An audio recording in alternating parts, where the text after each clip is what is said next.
Hey guys, welcome back to my channel. So what I wanted to actually talk about today is I've had my Tesla now for a month, so right at 4 weeks, and wanted to provide some feedback on um, some items that I've found that bug me. Now they're not, serious issues that bug me, but just wanted to talk about them. There's 5 items that I found within the past 4 weeks of owning my Model Y that wanted to talk about and for you guys to be aware about. So first item is road noise. Road noise has been surprisingly loud in my opinion. And I guess with that, I come from a lifted F-150, so road noise in that vehicle was really loud. So that decibel level was pretty high. Not exactly sure what it was, but it was loud. So, but in a Model Y, I expected it to be much quieter, especially at the price point that it is. Would expected that road noise to be probably in the lower 60 decibel range. But the issue that I found with the Tesla is the average decibel was probably in city driving, in the low 70 range, probably right at 72 on average, from a decibel reading that I had from my phone. So no, true scientific way of testing it, just an app that I found on my phone. And on average, again, like city driving was at 72 decibels. And the decibel reading that found on average from highway driving was right around between 76 to 78 decibels. And hitting a couple bumps here and there, brought it above 80 decibels. So again, in my opinion, road noise has, not that it's an issue, it's just a little loud in my opinion, for Tesla. Okay, first we're gonna look at just doing normal driving around the city, on a normal paved road with some bumps, some imperfections in the road, and see what that looks like from a decibel level. Right now, what it's doing, it's bouncing around 70 decibels on average.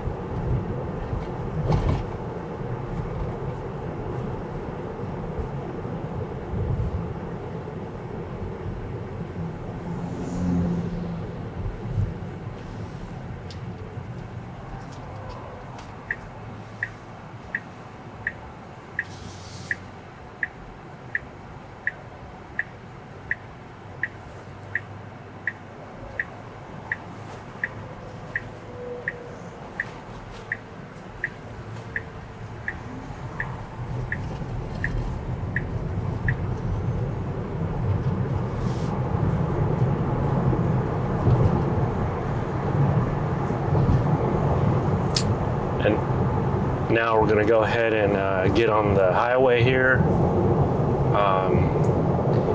see what that looks like from a decibel standpoint.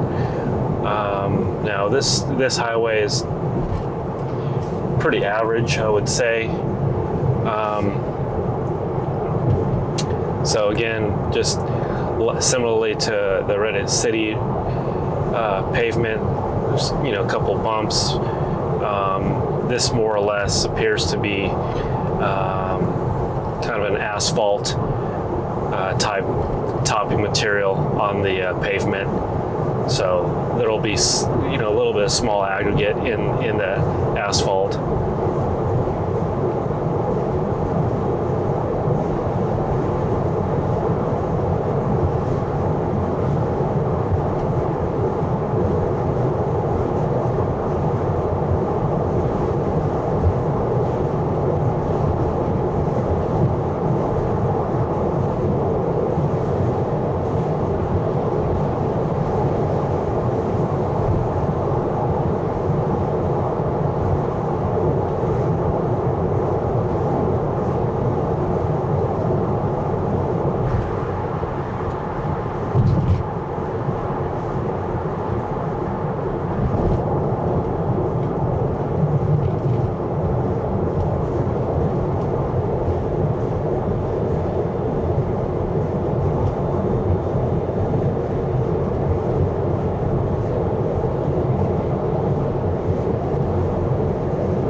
So it appears that decibels have been bouncing around between 75 and 78 decibels. Again, along highway driving here. As we hit a couple bumps, it went over 80 decibels, probably in the 82, 83 range. As we hit a slight bump, sometimes it got to 83.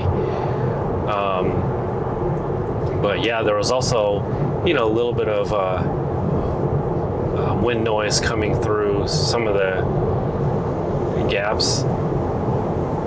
And then you also notice vehicles passing by, and the decibel level, jumped up slightly. So maybe another, on average, 2 decibels when a vehicle drove by.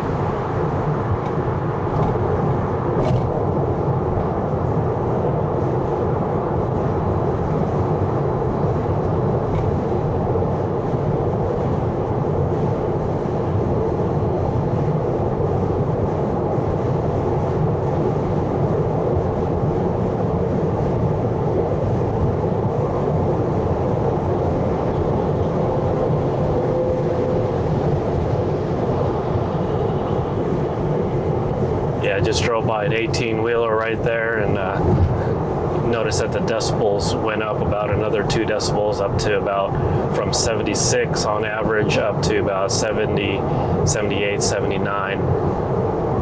So currently driving about 75, 77 miles an hour. So just to give you an idea of what the road noise is like.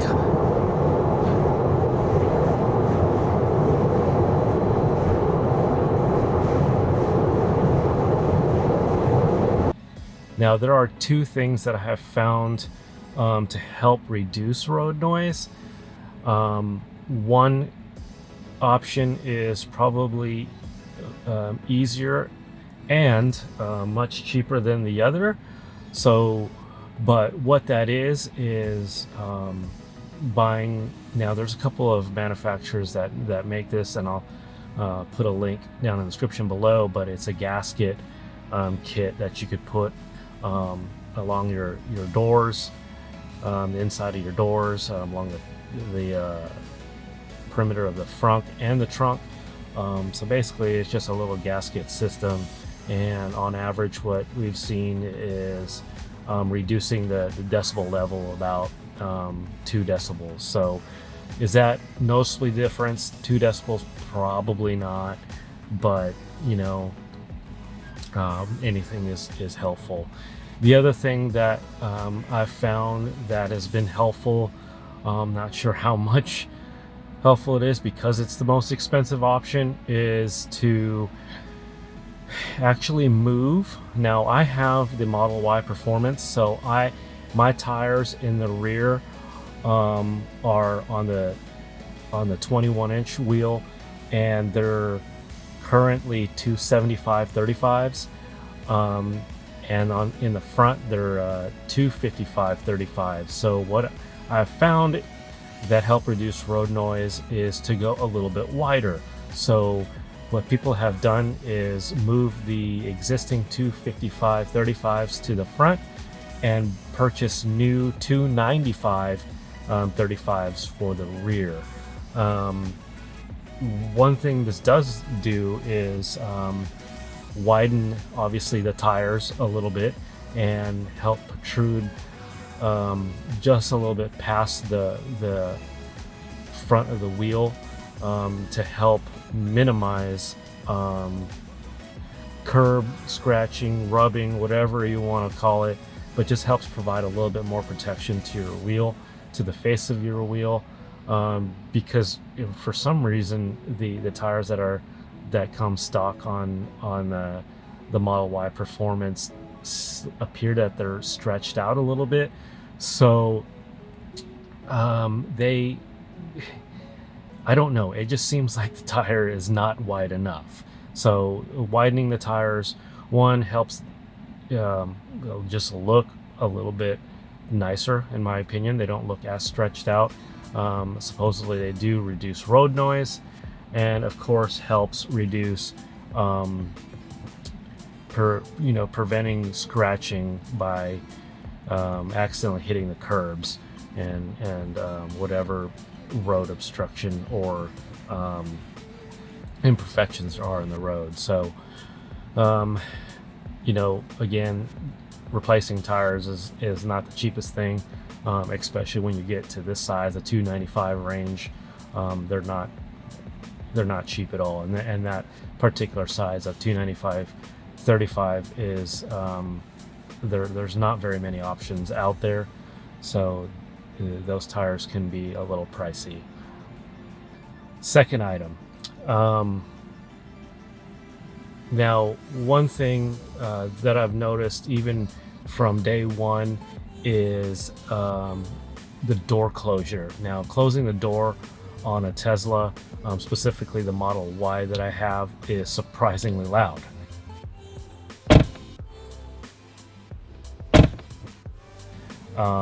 It's not that nice thump sound that you hear from, say, a Lexus or anything like that. I wouldn't say it's nice, but the door closure or the sound that you hear from closing the door on this particular Model Y, it's a little loud in my opinion. Sounds, it's kind of hard to explain, but in some cases sounds a little rattly. It just doesn't have that nice sounding sealed noise that you would hear from some of the other competitors in the luxury line, like a Lexus or an Audi or anything like that. Those doors sound really nice when you close them. Now, there is a couple of fixes that I've come across. One in particular is from Hanshow. They have a soft close door kit that's available, and I'll put a link to the item down below in the description so you guys can check it out for yourself. But they have come out with again a soft close door kit. So there's things like that that are available, but again, they're aftermarket items, and wished that Tesla would put something like this standard in their vehicles. The third item, the manual frunk. Now, obviously, there's an automatic button and function on the trunk, but for the frunk, there's not. So you hit the open button on your screen or on your app, and then the front frunk unlatches, but you still have to lift it up and everything, and you have to manually close it for the latch to engage.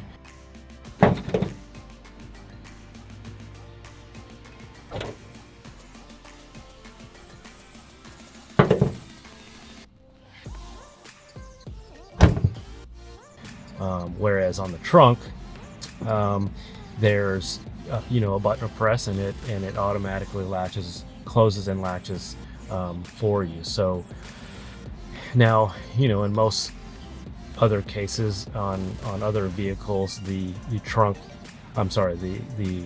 front hood doesn't have an automatic feature. So I guess something that you would expect from a Tesla, that so many other automatic features, it just seems like they fell short on that automatic front feature. Now, again, Hanshow has come out with a product or kit that adds a power front feature to the front hood.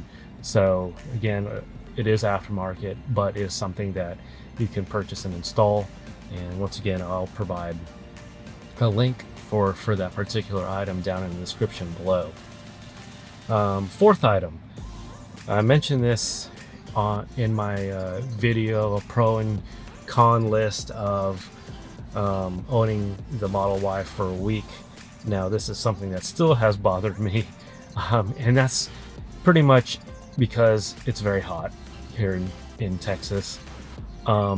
So having non-ventilated seats has definitely shown It's negative part about not having them in this vehicle. Now, I did get my windows tinted with ceramic tint, but it's still warm in the car.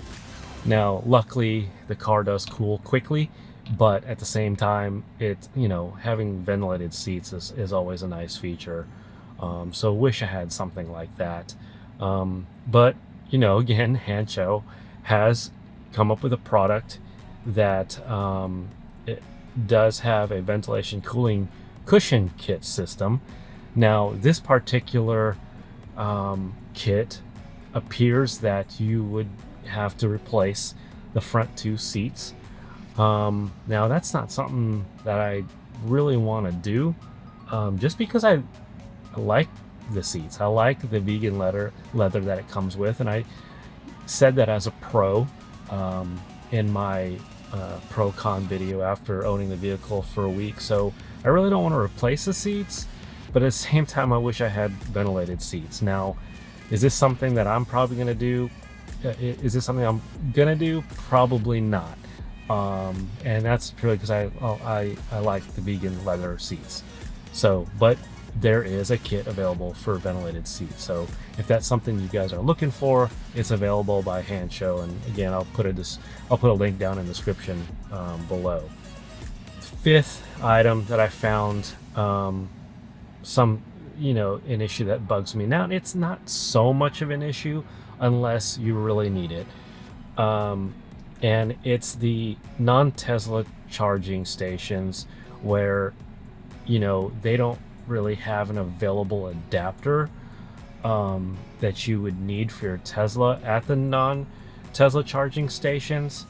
So, for example, the CCS charging stations or the Chatamo charging stations, you need a special adapter to be able to charge your Tesla, and they're just not readily available. Are they available? Yes. However, they cost a little bit. They're about, on range of $250 on up. But you can get them. It's just frustrating that you have to buy an adapter specifically to be able to use non-Tesla charging stations. But Hancho does make a CCS Combo 1 adapter. So that's available to order. Electron makes a CCS Combo 1 adapter as well. And then there's the Tesla CCS Combo 1 adapter out of Korea that you can locate on the internet and purchase. But that's been on a waiting list for a while now. It has been difficult to get, especially right now. But it's available. It's about, like I said, they do start around $250 onward up to $300, $350 in that range. So those adapters are available.